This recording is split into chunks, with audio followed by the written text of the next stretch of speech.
Avant de devenir conforme et d'être introduit dans l'expérience de 2 Corinthiens, la mort pour moi et la vie pour les autres, il faut que s'opère la séparation pour que l'esprit libéré devienne l'instrument du Saint-Esprit afin de dicter à l'âme les intentions de Dieu.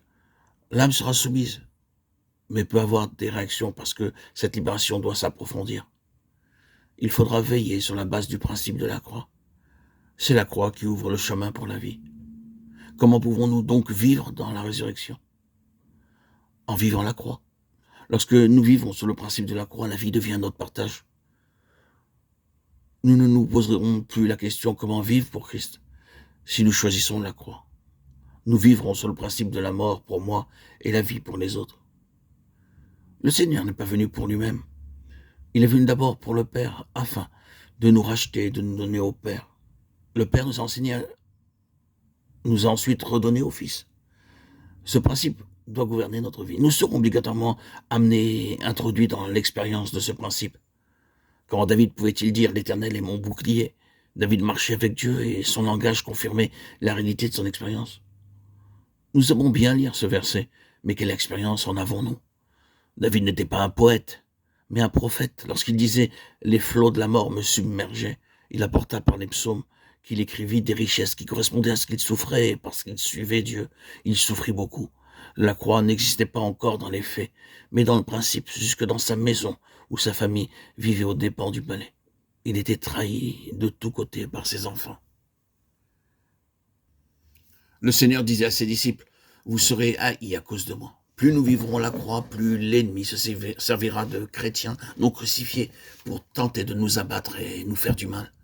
Dans les pays qui ne sont pas totalitaires, le diable utilise le peuple de Dieu pour persécuter les autres chrétiens, sans les amener au bûcher comme par le passé. Ne faisons pas confiance à notre âme qui est menteuse, se protège et ne veut pas la croix. Elle veut bien être sauvée, mais ne veut pas mourir. Elle veut servir Dieu, mourir pour être libérée de son caractère, mais pas poursuivre le Seigneur jusqu'au bout. Nous avons là notre histoire et l'explication de notre faiblesse spirituelle. Le peuple de Dieu est faible et sans puissance, parce que la croix est absente, elle s'arrête à la justification par la foi. Beaucoup évoquent des propos qui correspondent à l'enseignement qu'ils reçoivent et parlent du baptême du Saint-Esprit sans savoir ce dont il s'agit.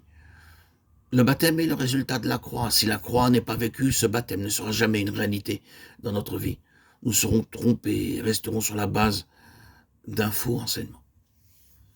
Le baptême du Saint-Esprit s'opère au moment de la séparation, où l'on entre spirituellement dans une union avec Christ ressuscité et uni au Saint-Esprit. Le ministère consiste à apporter ce que Dieu a édifié de lui-même en vous par son Fils. C'est le résultat de la croix et non pas de l'intelligence. De nos jours, l'Église est faible, rachitique, la cause provient de l'absence de la croix. Nous sommes tous sauvés et justifiés par la foi, mais cela s'arrête là. On fait référence à Josué, au Jourdain, sans rien y comprendre. Cependant, Josué est le type de la puissance du Saint-Esprit en relation avec l'héritage. Il a été l'instrument pour amener le peuple de Dieu dans son héritage.